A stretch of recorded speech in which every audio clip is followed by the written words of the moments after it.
La formación del cristianismo en los primeros siglos y la evangelización americana como segunda conquista espiritual. Un ensayo de Rafael Pérez Taylor Aldrete, Instituto de Investigaciones Antropológicas, UNAM. Resumen: la construcción histórica del cristianismo conllevó una larga secuencia de eventos político-ideológicos que confluyeron en el establecimiento de una religión totalmente institucional. Los conflictos estuvieron siempre presentes al intentar convertirse en una ideología universal, de donde el descubrimiento de América se convierte en la vertiente de una nueva lucha por las hegemonías religiosas. Introducción. El cristianismo primitivo es uno de los elementos en la historia de Occidente que constituyen el paradigma significativo de una nueva temporalización histórica. Igualmente es la marca que legitima la puesta en escena de una de las grandes tradiciones ideológicas que enmarcan el sistema de creencias que da sentido al mundo en el que vivimos. Durante casi 2000 años se ha mantenido como un sistema hegemónico, actualizándose en su retórica sin perder el dogma. Permanecer significa estar en el hecho real, lo cual impone la noción de lucha y supervivencia para legitimar su lugar en la historia y en la sociedad, demarcando por la supervivencia una existencia universal. De esta forma, el discurso religioso como práctica política logra su objetivo: mantener vigente la creencia religiosa, distribuyendo el enunciado para lograr el convencimiento, retórica que convierte la enunciación en palabra divina para postular en el discurso oral o escrito la esencia de lo dicho como posibilidad argumentativa cuyo fin es crear una identidad, la del ser cristiano, punto de convergencia de distintas culturas que a partir del cristianismo tienen un punto en común que los legitima ideológicamente. La identidad y pervivencia son los signos del cristianismo para convertir la producción de sentido unitario de lo que más tarde será Occidente. El espacio histórico europeo creció para convertirse en cristiano, creó un nuevo mundo homogeneizado en la creencia que sostiene a capa y espada el orden que están haciendo. Desde la retórica discursiva hasta la persuasión activa, intenta convencer y convierte el discurso en un acto político encubierto en la creencia religiosa. Va de lo étnico a lo universal. Del grupo cerrado sale a buscar la totalidad para encontrar en su contexto la razón de su presencia a partir de la elaboración discursiva que intenta apropiarse de su contrario, eliminando las diferencias que hacen prevalecer la universalidad de la creencia. Este proceso se define como la conversión de la otredad en la similitud que mantiene vigente el cristianismo. Denotar el cristianismo es entablar un diálogo con sus contrarios, es saber de sus luchas, triunfos y derrotas que conformaron la creencia es marcar en la escritura de su historia la lectura histórica y antropológica para establecer en su enunciación la construcción de una antropología histórica que nos permita constituir nuevas propuestas de investigación basadas en una aproximación teórica exhaustiva.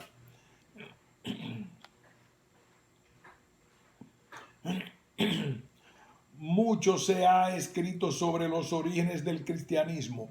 Muchas son las posiciones teórico-metodológicas y políticas que se sienten y se tienen al respecto. Hay que tener en cuenta que para elaborar un presupuesto comparativo entre los orígenes entendidos como la primera conquista espiritual, hay que delimitar en los terrenos de la ideología, la mentalidad y la identidad. La construcción del proceso religioso que inserto en un movimiento social constituyó uno de los grandes cambios sociales de la antigüedad en Occidente. Asimismo, la segunda conquista espiritual repercutió en la representación y práctica de un conocimiento sabido sobre la asimilación, y en su práctica histórica también conocía los procesos de resistencia y lucha contra la doctrina. De esta forma, su quehacer marca similitudes en la conciencia de la similitud para apropiarse la diferencia y regenerar el discurso para llevar la cristiandad hasta los confines del Nuevo Mundo.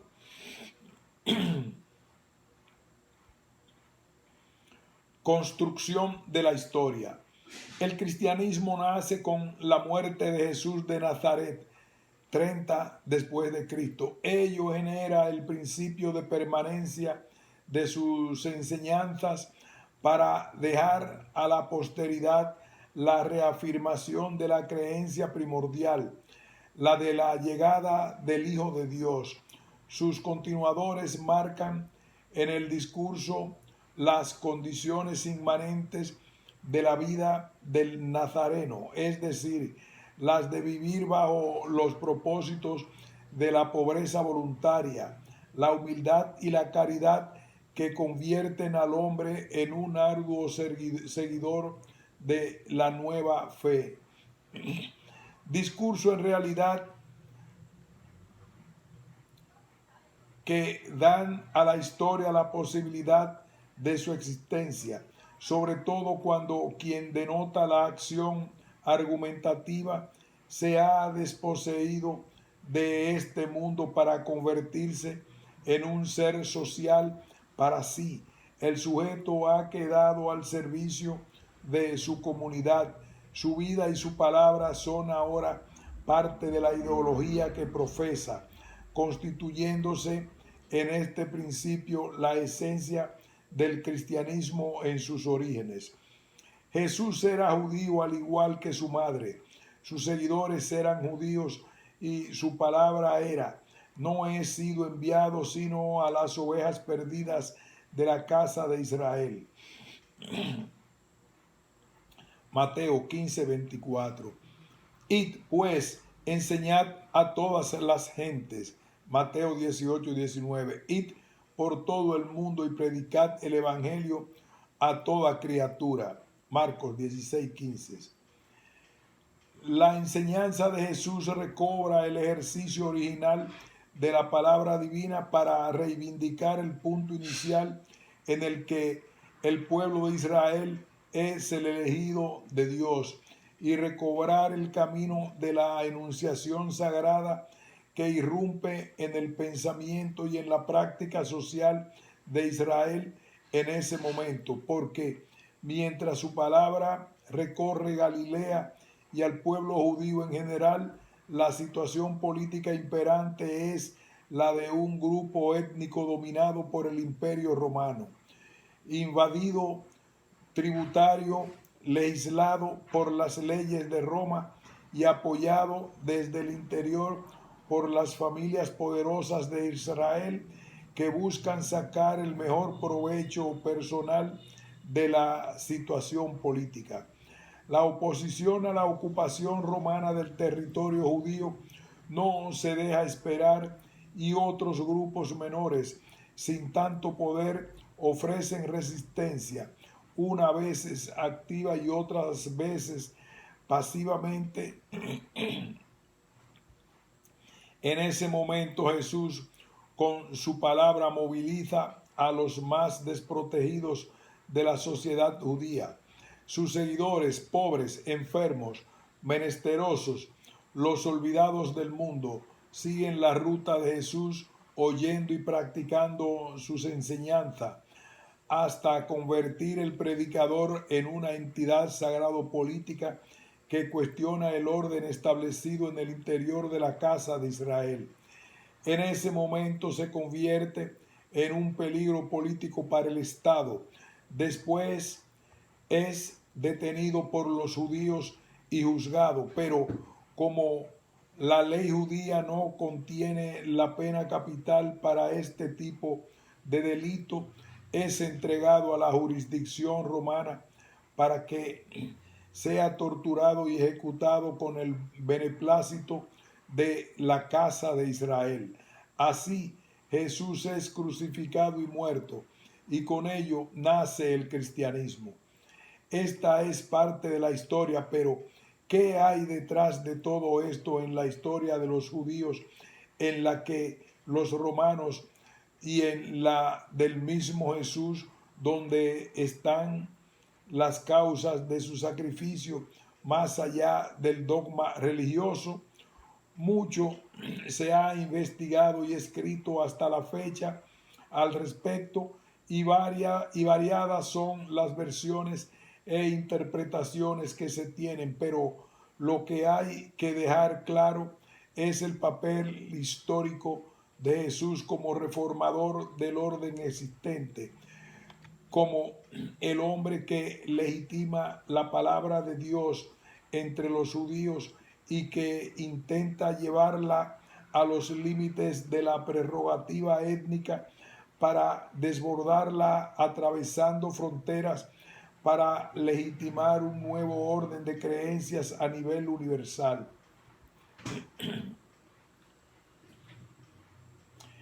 Resumir en estas páginas la historia resulta difícil. Por ello, daremos una visión conceptual del proceso social, entendido este como la seriación de un movimiento social inmerso en una cosmovisión en la que el pueblo de Israel cree ser el pueblo elegido de un Dios, Yahvé, que no puede ser representado en imágenes. En un segundo momento, su poder y su presencia no se limitan a un lugar determinado, sino que tienen un carácter universal que está sobre todos los hombres a los que había creado y con las leyes morales que los unen. De esta forma surgió la idea de que era el único Dios que existía y por tanto era el verdadero. Este fue un monoteísmo plenamente desarrollado en el discurso y en su práctica religiosa que tardó mucho tiempo en consolidarse, pero que una vez estructurada como un sistema de creencias dio la pauta para el cristianismo y el islamismo, constituyendo de esta forma la mirada de Occidente. De esta forma la visión judía de la historia es muy clara y alentadora. Se considera el grupo étnico elegido por Dios que se purificará en el fuego para el día del juicio, pero que después se reunirá y alcanza la salvación. Situación que los ubica en el terreno de un etnocentrismo duro.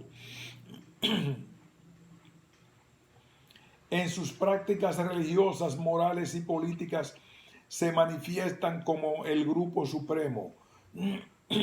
A pesar de que los avatares de la historia los colocan como un pueblo dominado por otras culturas e imperios de la época, para producir en el discurso la necesidad de subsistir cerrando su sistema de creencias en un culto que proyecta el principio de esperanza para restablecer el orden judío en este mundo, necesitan legitimarse en la construcción de un imaginario social que les proporcione el dominio en la tierra contra todos sus enemigos. Argumentación escatológica que proyecta un fin del mundo próximo y el advenimiento de uno nuevo donde ellos gobernarán con la palabra de Dios. Según las profecías escatológicas, el mundo renovado estará bajo el imperio de Yahvé o de un rey elegido por Dios, que gobernará en su nombre. Este rey generalmente llamado el ungido, Mesías, se suponía descendiente de David. Isaías habla de un niño, de un hijo para el trono de Dios, de un renuevo del trono de Yesé, que reinará con justicia en un mundo paradisíaco en el que el lobo vive con el cordero, la pantera se echa junto al cabrito, el toro y el león pasen juntos bajo el pastoreo de un niño pequeño.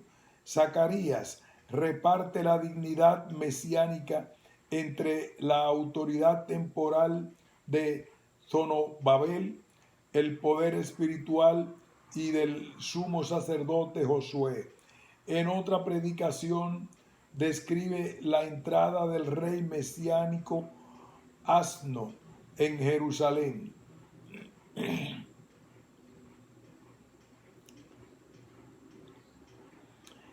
El discurso se revierte en el grupo étnico como el principio de alteración de la realidad para reactivar desde la profecía la esperanza e iniciar en el proceso social la necesidad de resistir a los embates de los malos tiempos, premeditando y seleccionando el orden del discurso, el cual recrea en el mito de la necesidad de salvación para buscar en el ideal mesiánico el deseo de vivir como grupo social y de producir para sí mismo elementos retórico-prácticos que le distinguen de los otros. Buscar la diferencia entre la cotidianeidad hasta el ritual, desde ejercicio de la vida social hasta la búsqueda de la verdad. El endurecimiento de la cualidad étnica se materializa en la circuncisión y en la prohibición para trabajar el sábado, dos elementos prácticos que marcan el grupo para distinguirse de lo que es su otredad. Lo que significa que cumplir con la ley es llevar a cabo estos dos elementos de la vida ritual judía.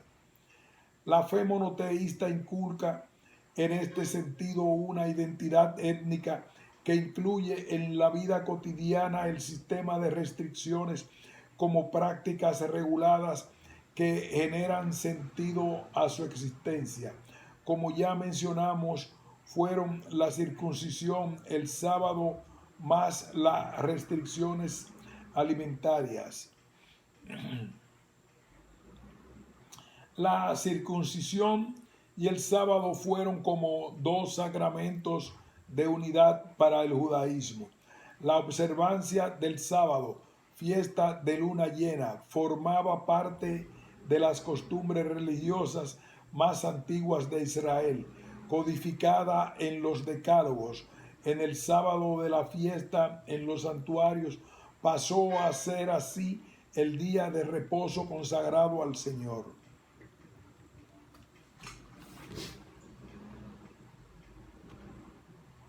El judaísmo encuentra su identidad étnica desde esta perspectiva, cerrando el paso a la otredad y revirtiendo en su discurso las posibilidades de producción de sentido para crear en su historia un sistema de exclusividad que le ayude a contener las condiciones sociales que se viven en esta época. Excluir significa resistir. Es el quehacer del grupo como una unidad en sí que se revitaliza por sus prácticas religiosas. La unidad se mantiene buscando desde el interior la idea mesiánica que pudiera convertirse en práctica, es decir, el verse convertidos en el grupo étnico vencedor de los enemigos, mandando el mundo y explayando la religión a través de un profeta cuyo discurso sea la voz implacable de Dios. Pero en su lugar aparece Jesús de Nazaret, que se dice el Hijo de Dios, nacido posiblemente en el año romano 748, equivalente al 6 antes de Cristo de nuestro calendario. Inició su predicación cuando Juan Bautista fue encarcelado. Tendría más de 30 años y su labor apenas duró unos 2 años. Esta se puede dividir en 2 etapas, una de las cuales representó la pérdida de muchos seguidores. En el primer período, Jesús enseñó en Galilea y obtuvo grandes resultados. Sanó a muchos enfermos, pronunció el famoso Sermón de la Montaña y utilizó en sus discursos principalmente parábolas para explicar su pensamiento. No tuvo una sede fija, sino que se trasladó de un territorio a otro, acompañado por sus apóstoles, a los que iba transmitiendo los fundamentos de su doctrina para que después iniciaran su propia carrera. En un segundo momento Jesús se trasladó a Judea, el territorio de sus principales enemigos, quienes lo veían como un fuerte contrincante, lo consideraban como un sujeto altamente peligroso por su práctica político-religiosa y por el carisma que mantenía ante la multitud, por lo que prepararon una estrategia para terminar con su obra. Desde la conspiración, el engaño, la corrupción y el chantaje tendieron una trampa sobre el Nazareno, que finalmente fue aprehendido y declarado culpable por sedición contra el poder romano y sentenciado a muerte. Como Jesús residía en Jerusalén, el asunto era únicamente competencia del procurador. La ejecución se llevó a cabo en un lugar conocido como el Gólgota, en las inmediaciones de la ciudad, el día 14 del mes de Nisan, marzo, probablemente en el año 33 después de Cristo.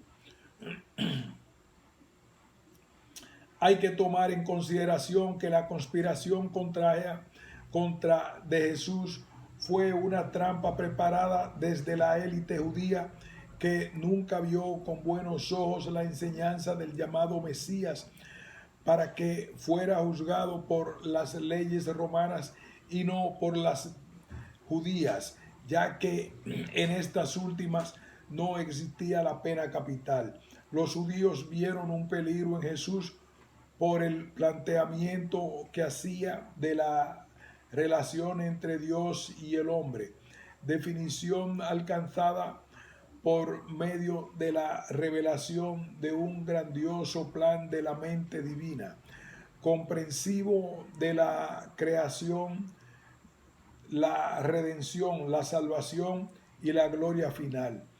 En este proyecto se pide al hombre que responda a esta llamada con una vida de fe y buenas obras, de entrega a la divina providencia celestial, con un deshacimiento respecto a los cuidados del mundo y con la insistente invitación al arrepentimiento y a la conversión en razón de que el reino de Dios está cerca.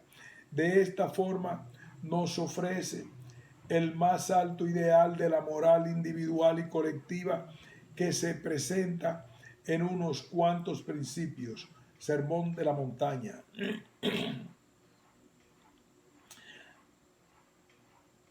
La contundencia del discurso de Jesús se debe a que el argumento se encuentra localizado espacial y temporalmente. Esto atrajo de esta forma a sectores muy amplios y variados de su época, estableciendo una fuerte diferencia entre la fundación del cristianismo y la de otras religiones. Es decir, la fe descansa sobre un ser que ha existido realmente. De este señalamiento reclama la palabra divina sobre el ser humano. La palabra de Dios es un hecho. El discurso empleado en el Sermón de la Montaña puede ser considerado como una nueva tabla de la ley. Es una propuesta sobre el hombre social en la que se insiste fundamentalmente en una vida de renuncia y sacrificio. Deja ver a lo largo de su argumento una vida de caridad y la creación de una hermandad del hombre para con los designios de Dios a través de la comunión, la cual permite que todas las diferencias externas sean superadas. De esta propuesta también sale un acto de rebelión contra el orden imperante entre los judíos de su tiempo, rebeldía que sigue y exige justicia en el espíritu noble y pone en evidencia la vileza y la hipocresía que gobiernan la sociedad. Esta acción lo ubica como un hombre que desarrolla una propuesta del perdón desde el arrepentimiento del pecador. Además, compromete a sus seguidores a llevar un comportamiento ejemplar de bondad y caridad para alcanzar el reino de Dios. Intención que tiene por fin crear una humanidad basada en el amor, para reafirmar la superioridad de los valores espirituales sobre la naturaleza causal de las circunstancias externas. Tras la muerte de Jesús, sus discípulos, los apóstoles, permanecieron en Jerusalén para formar la nueva comunidad que se reafirma bajo dos hechos prodigiosos: la resurrección del Maestro y el descenso del Espíritu Santo sobre los primeros fieles. Para legitimar la continuidad de esta nueva creencia como religión, la enseñanza de la palabra de Jesús es dada a conocer por los apóstoles y poco a poco sale de Jerusalén, recorre otros territorios judíos y de otros grupos étnicos. La palabra dada en forma sencilla, las ideas fluyen y convergen en una práctica social, siempre bajo la hostilidad de las autoridades judías, que los toman como una secta peligrosa, tanto que ejecutan a Santiago el mayor y encarcelan a Pedro. El movimiento religioso se desplaza a Antioquía, en Siria, y es aquí donde los adeptos de Jesús son llamados por primera vez cristianos. Lingüísticamente la palabra tiene un sufijo que es latino más que griego, anus. Implica la idea de clientela, la afiliación o de adhesión. El movimiento empezó a crecer y a crear un nuevo sistema de creencias, lo que empezó como una secta más del judaísmo, muy cercana a los esenios del Qur'án. Rompe con la propuesta inicial para convertirse en una religión multiétnica cuya primera abolición es quitar de su ritualidad el sábado y la circuncisión. Así se abren al mundo pagano, pues este último ve con mucha reserva a los judíos y por este tipo de prácticas. De esta manera se establece una clara diferenciación con el mundo de la casa de Israel y consecuentemente se universaliza el cristianismo. La expansión del cristianismo desde Jerusalén a los 4 puntos cardinales, un problema histórico teológico, es decir, de la historia de la salvación, el paso de la salvación de los judíos a los paganos. Llevar el cristianismo a los otros se convierte en la esencia de la doctrina. Los apóstoles y sus continuadores empiezan a recorrer otras naciones llevando la palabra del Maestro. Entre ellos está Pablo, quien, convencido en la fe de Cristo resucitado, constituye el elemento fundamental del cristianismo. Además, debemos tener en cuenta que para Pablo existe otro elemento substancial que es el vínculo con el Antiguo Testamento en lo referente al pecado. En lo referente al pecado de Adán, el primer hombre, convierte a Jesús en el nuevo Adán que comprende en su persona a toda la humanidad. Él tiene que sacrificarse por esta, creando un nuevo orden en la relación entre el hombre y Dios, punto de orgullo máximo entre los cristianos. El siguiente paso fue edificar el centro de culto en la iglesia.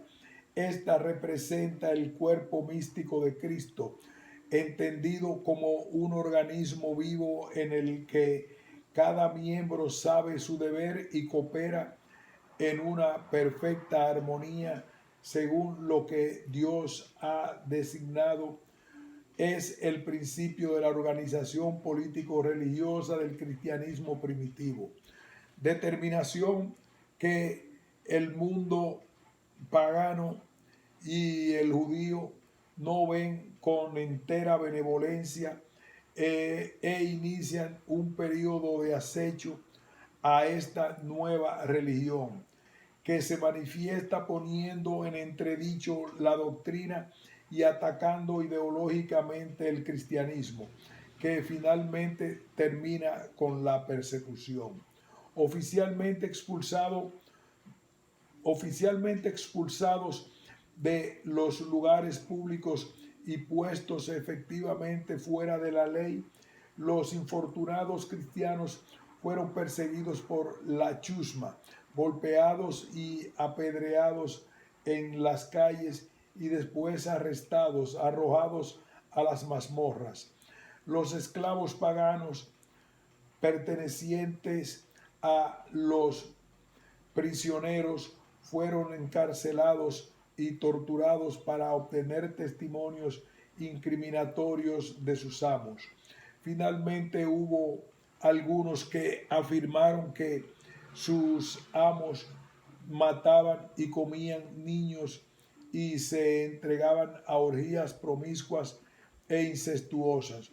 jamás hubieran pronunciado tales acusaciones si no se las hubieran sugerido, lo cual indica que la persecución había sido planteada desde el comienzo para cargar la comunidad cristiana con la responsabilidad de esos crímenes.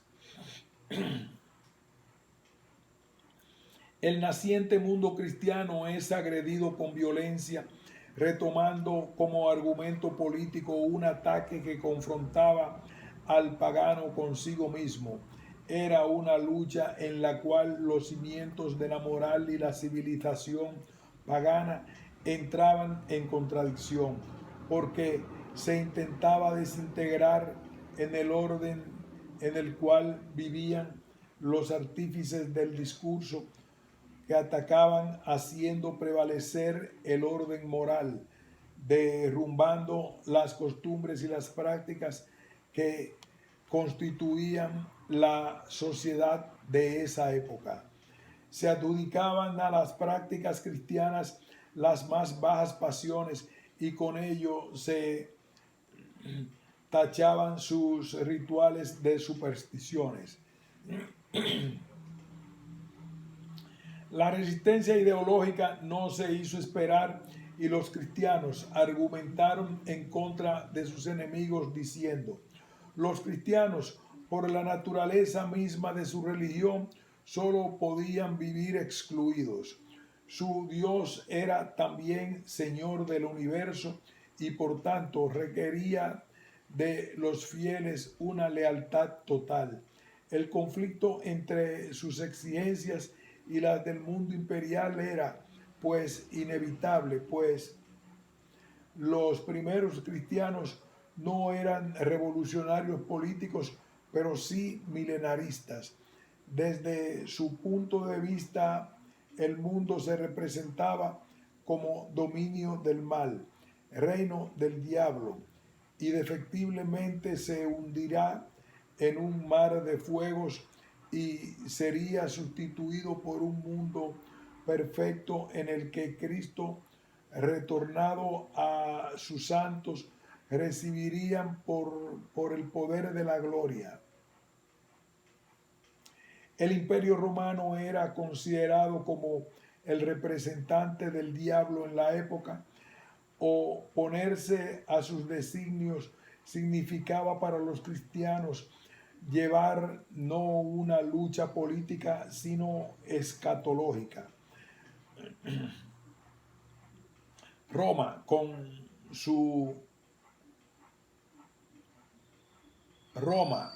su parte de dioses y su emperador transformado en un ser divino, era la encarnación de la idolatría, la segunda Babilonia, el reino del anticristo. Esta actitud representó para los cristianos una lucha sagrada contra el mal, en la cual ellos tenían la misión evangelizadora de convertir al cristianismo a todas esas almas que el demonio tenía en su poder. Estrategia religiosa que se llevó a cabo en silencio, en la oscuridad y en el secreto de la intimidad. De esta manera se inició la primera conquista espiritual de la diferencia de ese mundo politeísta en manos del mal, que tenía que ser parte del reino de Dios. Construir ese reino era asumir el sacrificio de la carne si era preciso, y por ello muchos mártires dieron su vida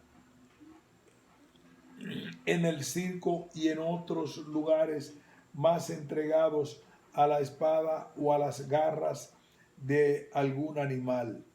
Enardecían la fe en Cristo para rescatar con su vida las almas del mal, extendiendo en el argumento un discurso y una retórica del mundo de Dios, para hacer converger la producción de sentido la práctica de la entrega total a los designios del Padre, el creador del universo.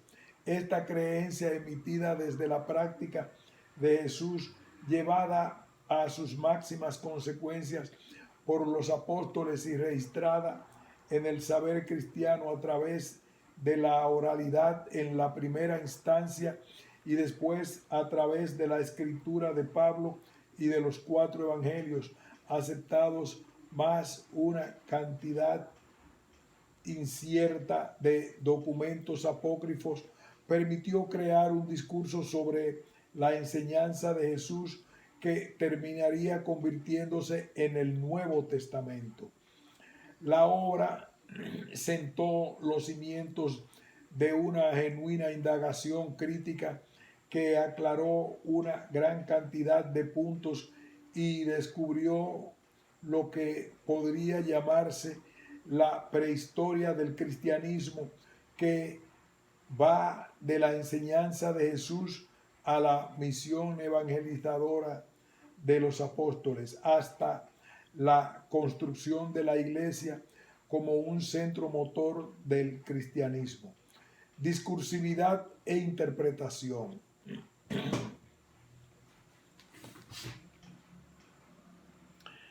En los evangelios se insiste, después de la muerte de Jesús, que él fue matado cumpliendo la ley. Es el matado por el pecado que siempre había denunciado, por el pecado que se comete cumpliendo la ley. El pecado lo mató porque él lo había denunciado y lo hace cumpliendo la ley. Jesús muere por el pecado que se comete cumpliendo la ley y es matado porque denunció este pecado. Pero al denunciar este pecado que se comete cumpliendo la ley, Jesús cumple con la ley porque la ley es dada para la vida y no para la muerte. No obstante, esa es la contradicción de la ley. En cumplimiento de ella se mata a aquel que la cumple, insistiendo en la vida humana frente a la ley, porque la ley se destruye a sí misma en cuanto busca la justicia, su cumplimiento legal. Puede subsistir únicamente si es relativizada por el amor al prójimo, pero se resiste a sus propias condiciones de subsistencia. La enseñanza de Jesús proporcionó al sujeto individualidad en relación con Dios. Contiene la forma de alcanzar la perfección. Plantea la muerte heroica como último fin para encontrarse con Él. Es el principio de la identidad del sujeto que a través de la muerte puede encontrar la gloria. Esta identidad encuentra su materialidad discursiva en la ley que mata, en la eficacia del ejercicio del poder que asume la necesidad de existencia a través de la violencia que profesa. La víctima acepta el sacrificio en el silencio y resignado por ello, Jesús no muere por transgredir el orden, sino por aceptar la ley. Ella es la que le lleva a la cruz. En este sentido, morir por el otro se convierte en la enseñanza de Jesús para que los otros alcancen el perdón y a la vez reproduzcan el discurso de absoluta obediencia con la finalidad de llegar a los cielos. Los dichos proféticos escatológicos de Jesús proclaman sobre todo la realidad de la inminencia del reino. A los pobres, a los que lloran, a los que tienen hambre, se les promete ya ahora la bendición según la palabra de Jesús, las bienaventuranzas de Mateo 5:3, lo que Isaías había vaticinado ocurre ya en el momento. La respuesta de Jesús al Bautista: si los demonios son expulsados ahora mismo, es que el reino de Dios está aquí. El argumento escatológico sobre la llegada inminente del reino de Dios promueve la obediencia, una manera de ver al mundo desde la caridad, aceptando la vida y la muerte. Es la construcción del sujeto como identidad histórica basada en la parábola de un hombre, Jesús, el que dice ser el Hijo del Hombre. Este planteamiento significa para esa época posibilita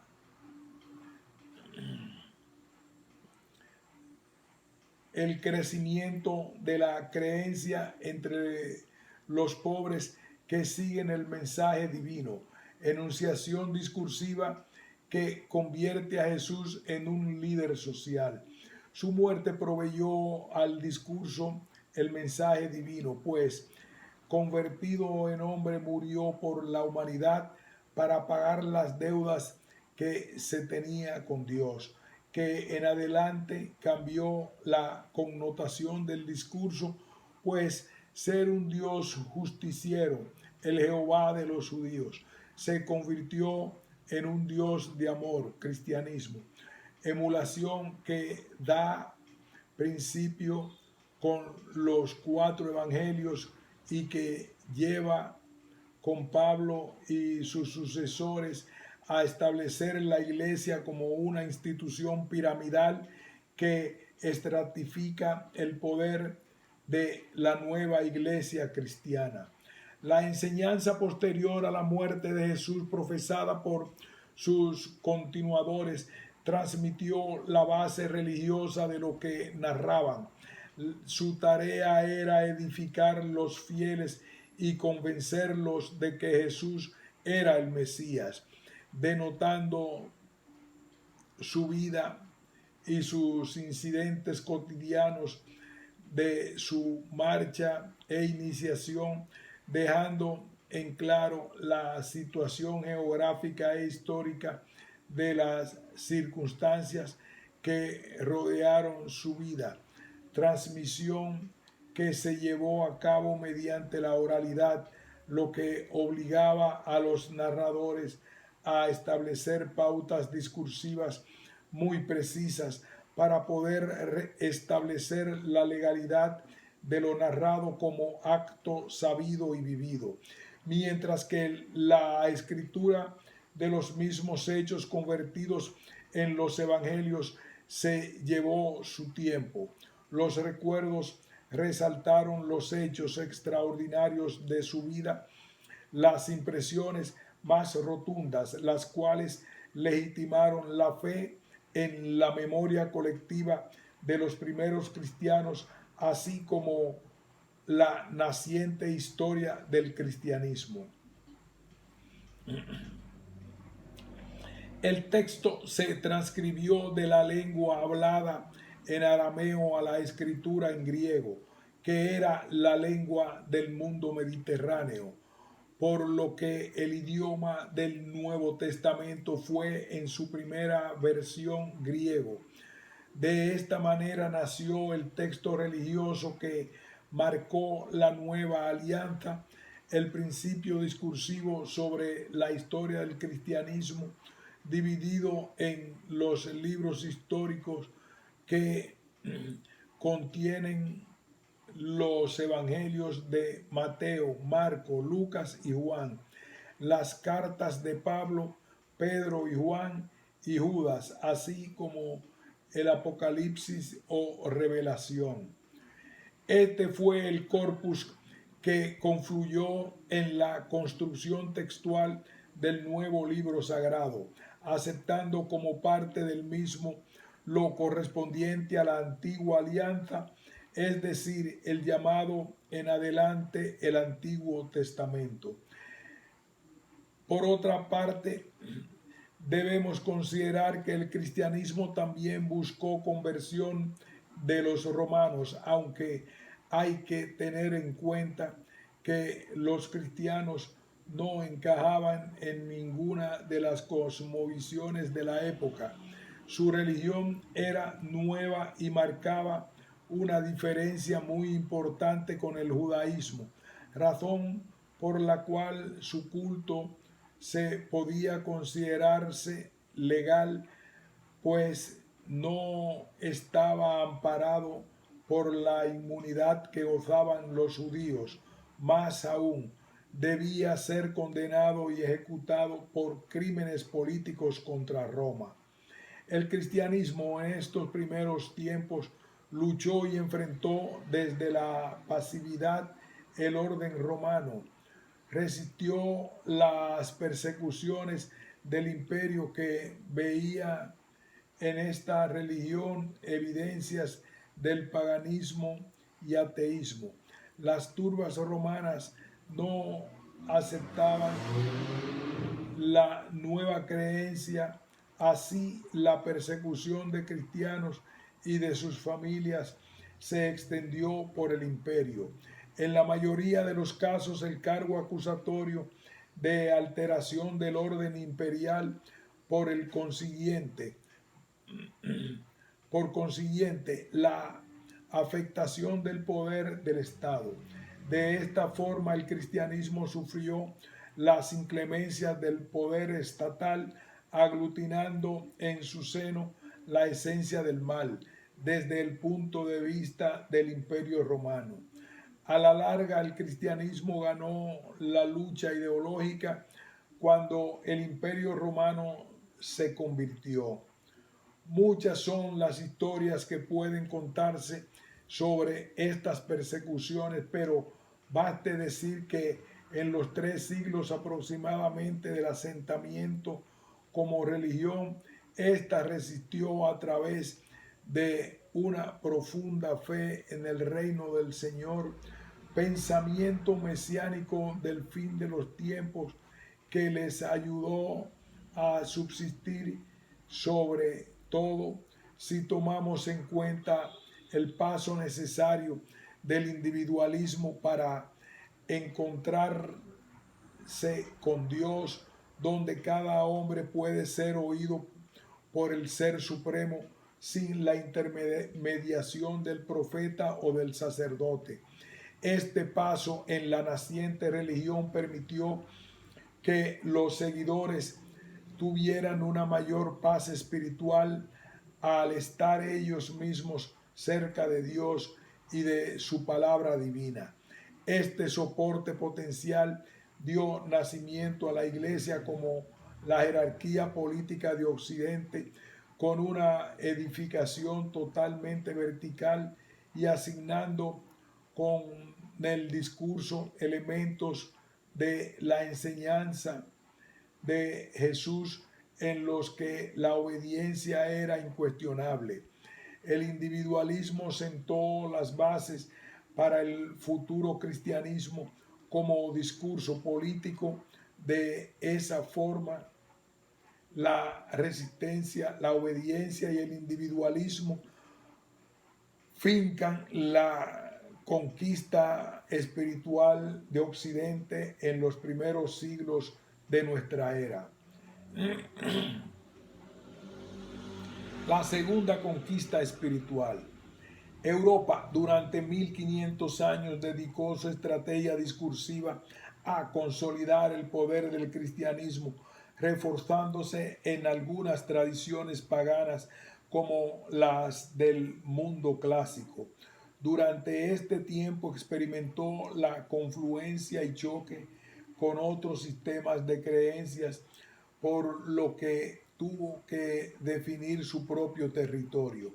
Así, el cristianismo se definió como la esencia del pensamiento social de Europa, estrellándose contra el Islam, con quien estuvo enfrentado durante siglos, primero en las cruzadas y después en las guerras de reconquista en España y en buena parte del Mediterráneo. Después se enfrentó a sí mismo en pugnas intestinas contra muchos grupos que fueron separándose de la Iglesia Católica, principalmente con los protestantes. La contienda no siempre se movió en los terrenos de la ideología religiosa, aunque fuese siempre el motivo argumentativo para iniciar las contiendas bélicas, pues hay que tener en cuenta que las disputas entre las casas dominantes en Europa tomaban partido para buscar mayores beneficios económicos y políticos encubiertos en este tipo de luchas. En el siglo XVI, la causa del catolicismo estaba en plena recuperación en España, pues los sefardíes y los moros habían sido expulsados. La reconquista había recogido los triunfos del catolicismo, mientras que en el resto del continente estaba en plena retirada, pues los protestantes habían obtenido triunfos importantes en Alemania, los Países Bajos y en los nórdicos. En Inglaterra, Enrique VIII impuso la Iglesia anglicana. Europa se encontraba dividida por el colapso religioso. Había diferentes versiones para acogerse a la palabra divina, cuya hegemonía defendía a ultranza.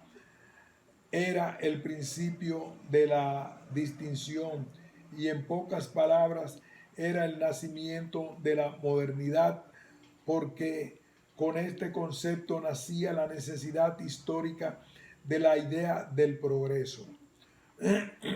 En este contexto, Europa, diferente del Medio Oriente y del norte de África, lugares donde se encuentra localizada básicamente la religión islámica con su profeta Mahoma.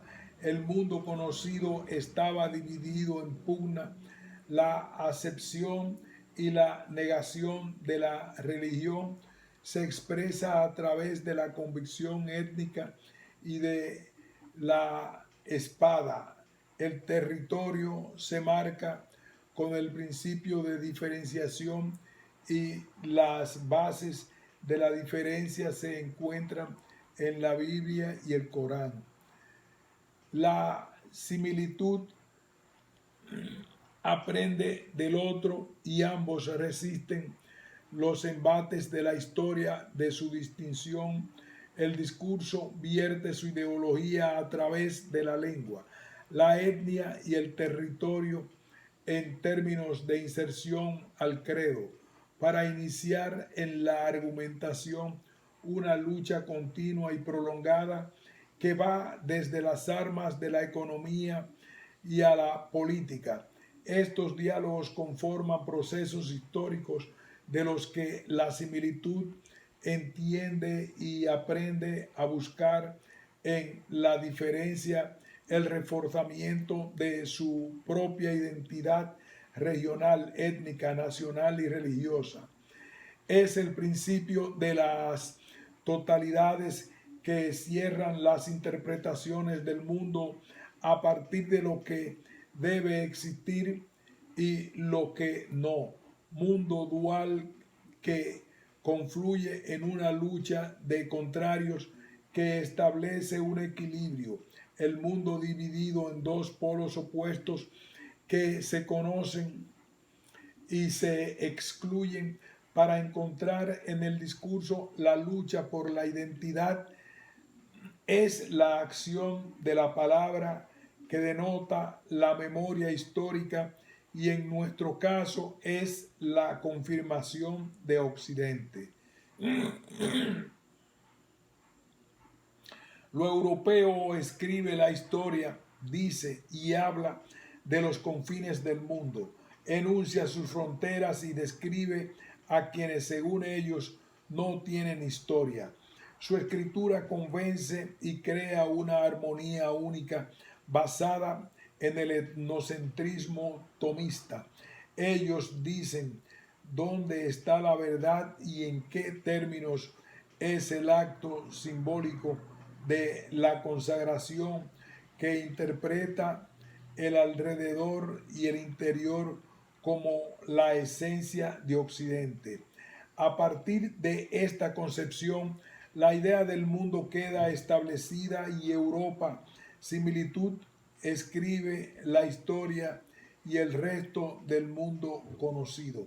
Otredad es descrito por Occidente, facilitando en esta forma el conocimiento discursivo de la historia, aunque el otro está bajo el dominio de la palabra conquistadora para subyugar esa noción en aras del crecimiento del imperio como Estado y como religión.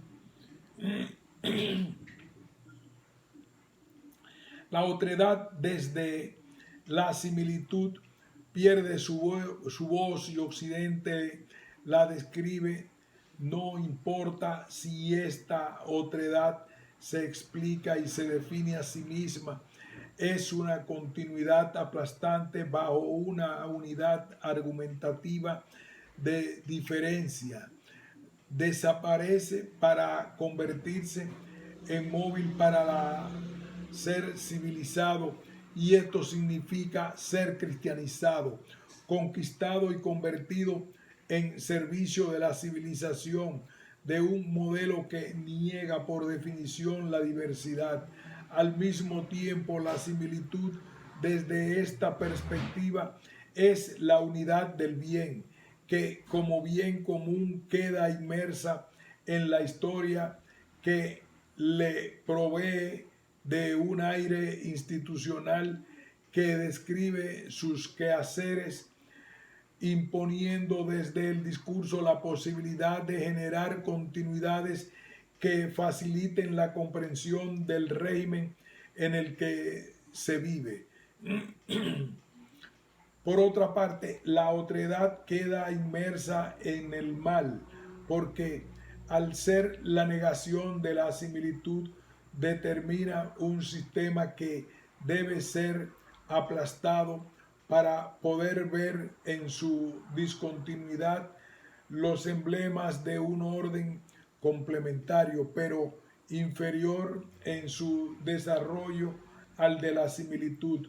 Es decir, se crea la necesidad de convertir la otredad en similitud, o en palabras más amplias, en civilizarlo. Su, su misión es entonces la de construir la diferencia para reconstruirla en lo mismo. Desarrollo de la interacción que relaciona el borrar de la diversidad para empalmar en el nuevo orden. Desplazamiento que proporciona al orden el fin del caos. Lo no entendible es traducido y su manifestación literal le da un lugar en la historia para ver en ella lo que su nuevo hacedor quiere ver, sin importar si el desprovisto o despojado así lo ha manifestado. Por tanto, ese otro tiene la historia que la similitud le ha querido construir. Los elementos de construcción discursiva aplican en el orden de verosimilitud para enunciar la dirección que debe tener, elocuencia que borra para crear la verdad. En este sentido, Occidente ha escrito y ha hecho política sobre sí mismo, pero igualmente sobre sus otredades. La diferencia ha sido acusada de supersticiosa, de idólatra y, en el peor de los casos, de primitiva o salvaje, adjetivos que han connotado el peso de la historia. En un principio, la etnología y la antropología sirvieron para justificar este orden en el imperio occidental. El Islam supo resistir y creó en esta resistencia su propia versión de la historia. Articuló un modelo social de pensamiento que se contrapusiera al cristianismo occidental. Otras culturas lo han tenido de la misma, otras culturas no han tenido la misma fuerza y han sucumbido en procesos de aculturación, barridas del mapa como entidades étnicas cuya civilización ha sido absorbida para convertirse en otra cosa. Su historia, su forma de vida social, económica y política ha quedado convertida en mero registro etnográfico o administrativo colonial, labor que desde el siglo XVI tuvo una expansión importante. La agonía de la otredad estableció las bases de un imaginario social sobre los mundos recién descubiertos.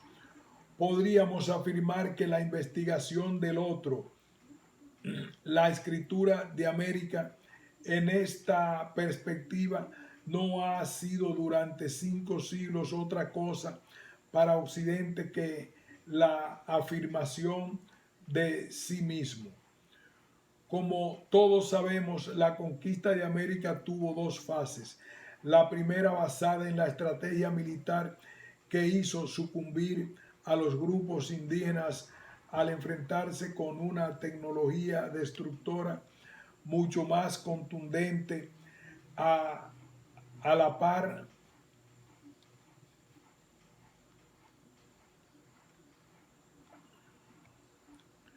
a la par de un discurso político con los grupos dominados por los mexicas para levantarse contra estos.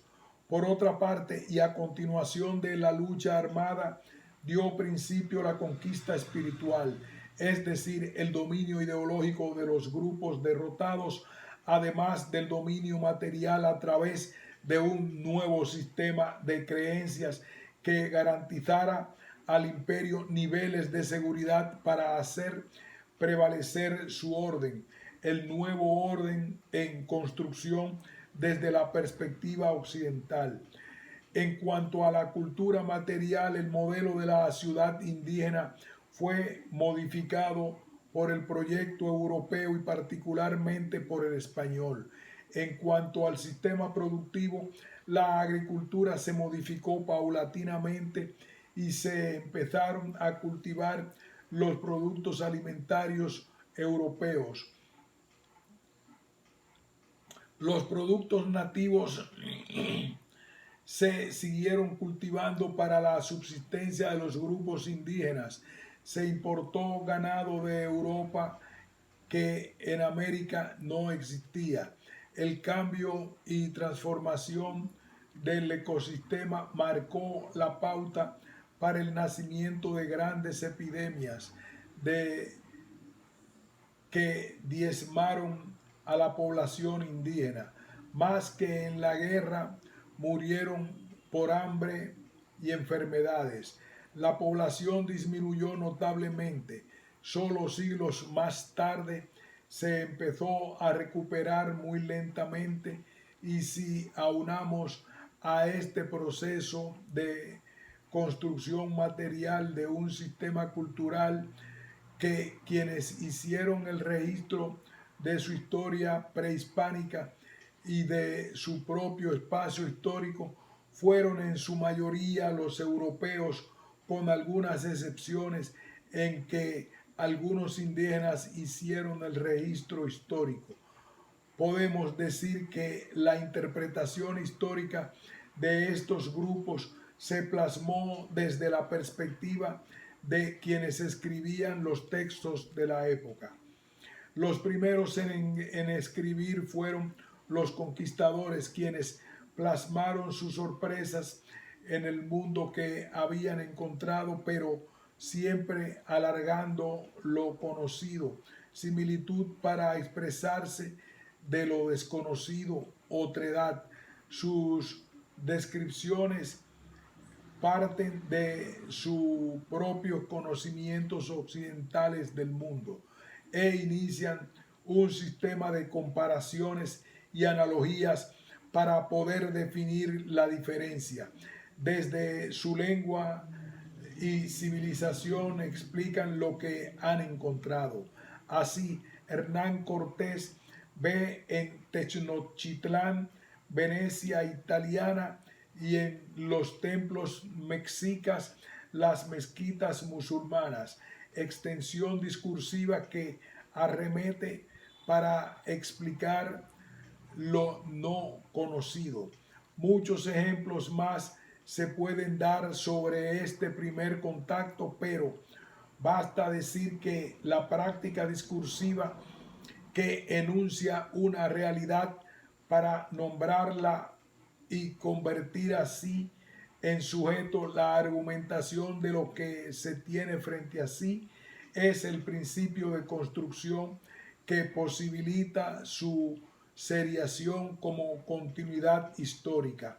El hecho habla por el conquistador, pero su palabra escrita y descrita enuncia lo conocido para darle validez al discurso, ensalzando la descripción desde la sede de la vida cotidiana europea.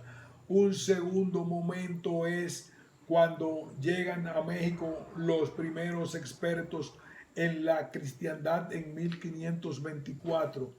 12 misiones de franciscanos como apóstoles se iniciaron en la tarea de la cristianización, trayendo consigo el orden milenario de Joaquín de Fiore, la búsqueda de la inocencia para equilibrar la lucha con el cielo para el catolicismo.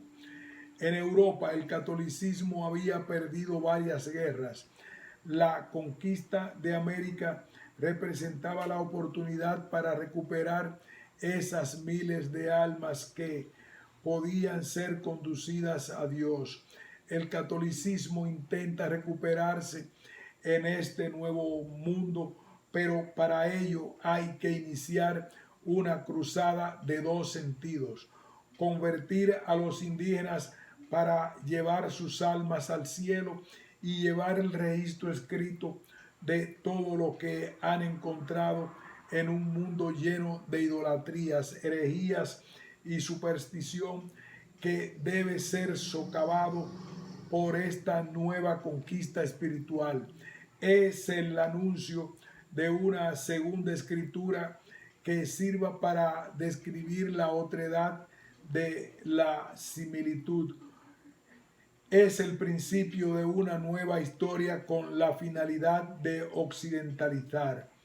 El proceso de conversión establece la elaboración de una nueva estructura de las creencias indígenas, adecuación que hace prevalecer la resistencia de estos últimos, pero la Iglesia tiene una práctica política de 1500 años de lucha y supremacía en Europa, por lo que desde su concepción inicia esta tarea. Lo primero fue la destrucción de la biblioteca de Texcoco y después la de Yucatán. Zumárraga y Landa se aseguran de que no quede registro escrito. Se acerca el momento de hacer renacer una historia descrita desde la similitud. El discurso como acto de dominación prevalece y se convierte en el enclave de la construcción, argumentando el acto de producir para emancipar la mente y el pensamiento sacrílego. Se entrevista Se habla con los sobrevivientes, con los que tienen algo que contar, a la vez que se les instruye en la fe católica y en el mundo clásico. Es el inicio de un nuevo proceso que desde la escritura posibilita la evangelización. Marcó en el discurso lo dicho por sus informantes y lo interpretado por él, retórica de la otredad convertida en un principio de similitud, hace prevalecer en su continuidad la diferencia para así buscar en el ideal del milenarismo el encuentro consigo mismo, pues encontrar la similitud equivale a estar en el ámbito de lo sagrado y estar en paz con Dios. Es el fin de la búsqueda porque el símbolo se ha reencontrado desde la convicción franciscana y primordialmente en Sahagún. Es la localización de intercambio simbólico que haya en la diferencia la justificación de la vida piadosa, el conocimiento, la entrega y la fe por la cristiandad. En su principio etnográfico, lo que lo hace reproducir bajo la más aguda perspicacia la existencia de la otredad. Traer la cristiandad a las Américas se convierte en el objetivo de la Iglesia. Es la necesidad de proyectar un cambio en las cosmovisiones para transformar la ideología y posibilitar una nueva interpretación del mundo. Es la tarea de la evangelización, traduciendo desde su similitud la apropiación de la otredad y por tanto reescribiendo lo que se sabía del pasado.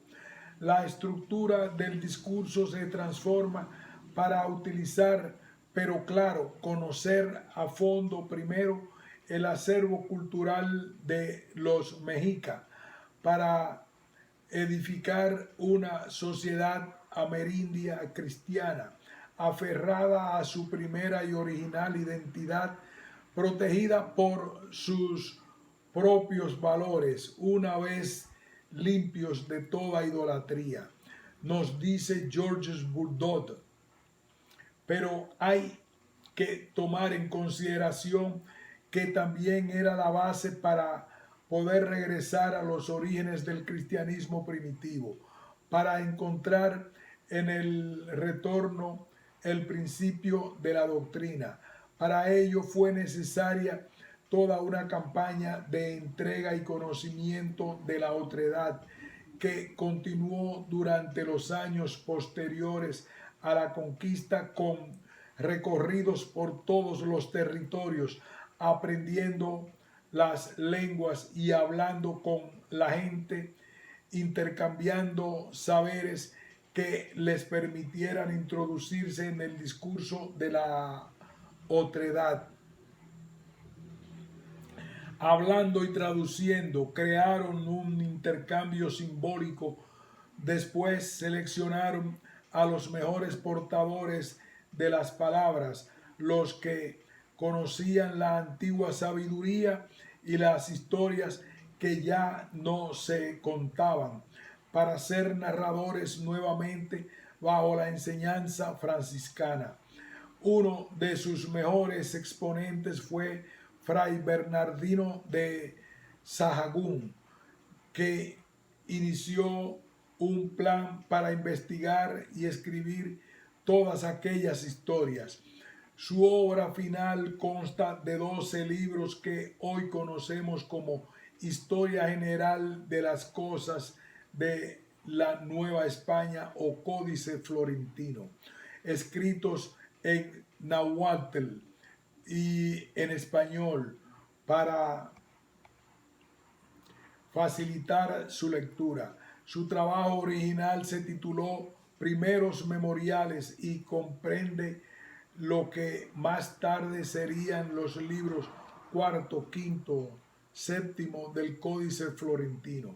Posteriormente, con sus alumnos indígenas, miembros de la escuela de Tlatelolco, trabajó en otros 5 libros más llamados al Plan de Tlatelolco, Códice Matritense, y que con los primeros memoriales se incorporaron a su obra mayor.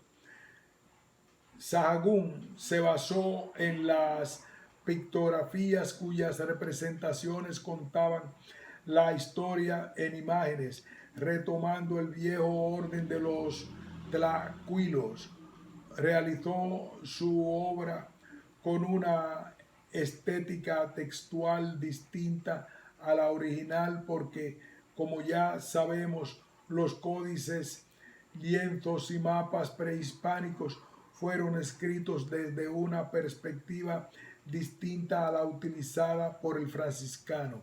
La indígena se basaba en una lectura de arriba hacia abajo y la descripción podía variar, podían ser en espiral únicamente un recordatorio para quien tenía la facultad de la lectura.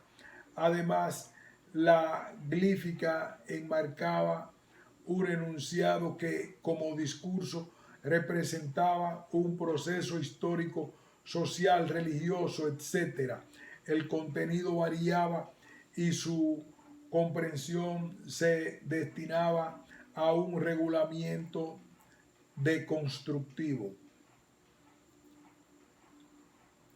En la propuesta de Sahagún, las imágenes tienen otro orden, izquierda, derecha, arriba, abajo, y las imágenes se occidentalizan, fusión que permite una primera deconstrucción de la versión antigua. El dibujo imagen ahora corresponde a la tradición europea en primer lugar y en segundo han permanecido algunos signos indígenas que el autor considera importantes. Es, por decirlo así, el principio de la occidentalización de la escritura.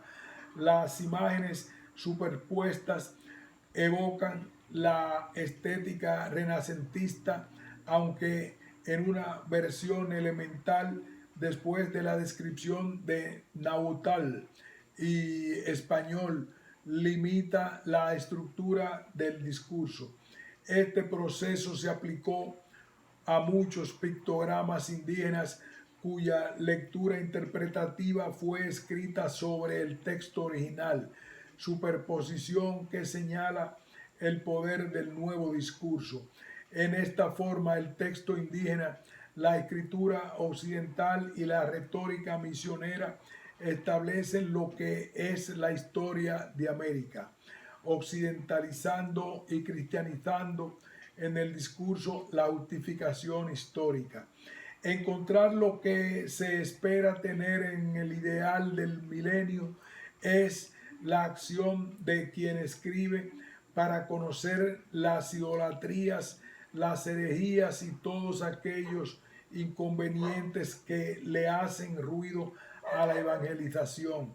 La aproximación de la otredad por la similitud convierte en el proceso de interiorización que permite el texto de Sahagún sea considerado peligroso por la gran cantidad de idolatrías y hechicerías que se encuentran en él.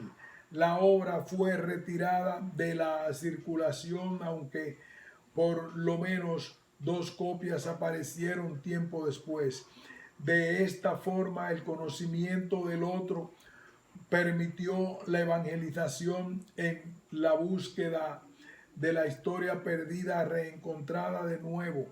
Aparecía el mensaje escatológico de una nueva Jerusalén, persuasión argumentativa que basó su resemantización en el conocimiento medieval para ver así en el cristianismo americano la resurrección de la verdadera fe. la perspectiva del fin del milenio y la entrada del fin de los tiempos reabre la historia, la historicidad escatológica, y los misioneros, todos de órdenes menores durante el siglo XVI, se enfrascan en la tarea de rescatar las últimas evidencias de este mundo perdido. Nacen diccionarios de las lenguas, escriben sus historias y mitologías, resguardan algunas tradiciones culturales y amalgaman el cristianismo en estas construcciones.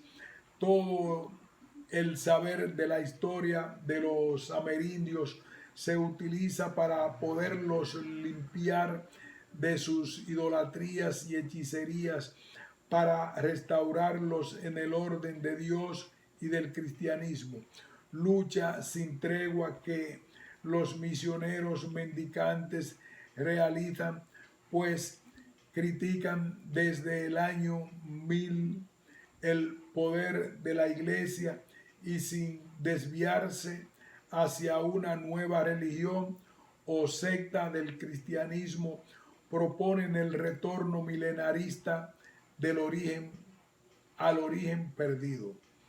Recuperar el tiempo perdido significa verse en la utopía, en la gran utopía del reino de Dios, que es el cristianismo en la fase de su construcción, aunque en su estrategia política cada vez se fue alejando de aquel ideal para convertirse en un poder secular que le mantendría como poder político estatal, que emanara posibilidades prácticas sobre lo que significa ser cristiano, o en su defecto verse envuelto en la herejía de la idolatría y la brujería principalmente. En el interior de la iglesia, otros grupos que venían del bajo clero y de las órdenes mendicantes realizaron desde la Edad Media movimientos de reivindicación cristiana desde la perspectiva utópico milenarista del cristianismo y la edificación del reino de Dios.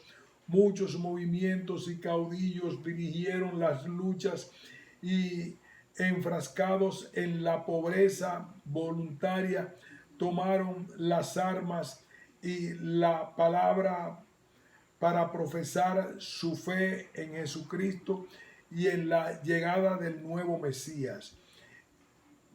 Así llegaron a América, donde encontraron un mundo tomado por el demonio y no representado en los anales de la geografía y la historia del mundo conocido hasta ese momento. Su redescubrimiento produjo la construcción de nuevos discursos, los cuales proporcionarían de nueva cuenta el idealismo mesiánico en su segunda representación, reactivando la misión escatológica de la primera llegada de Jesús para esperar el nuevo advenimiento. En este sentido, la conquista territorial y militar se lleva a cabo a través de un etnocidio generalizado que se materializa en una disminución masiva de la población indígena, mientras que la conquista espiritual se lleva a cabo en razón de convertir al cristianismo a los sobrevivientes de la lucha y de las enfermedades, determinando en su evangelización la eliminación de todas las idolatrías existentes en las tierras americanas.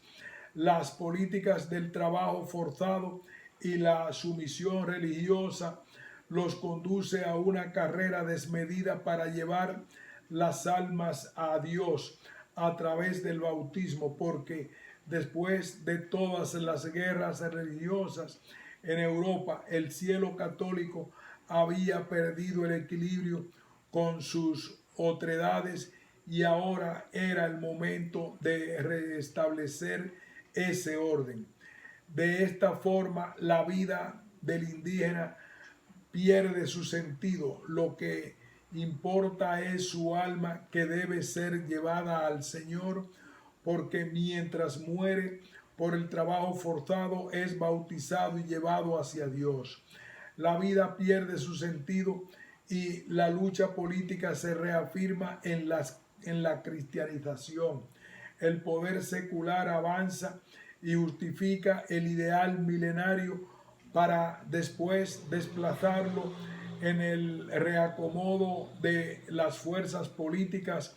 Los franciscanos salen y con ello encuentra la Santa Inquisición, que legisla desde el poder central de la Iglesia lo concerniente a la evangelización, pero ya no desde el ideal milenarista, sino a partir del poder institucional de la Iglesia. Es el principio de la acción política. Fin de este interesantísimo ensayo sobre la formación del cristianismo en los primeros siglos y la evangelización americana.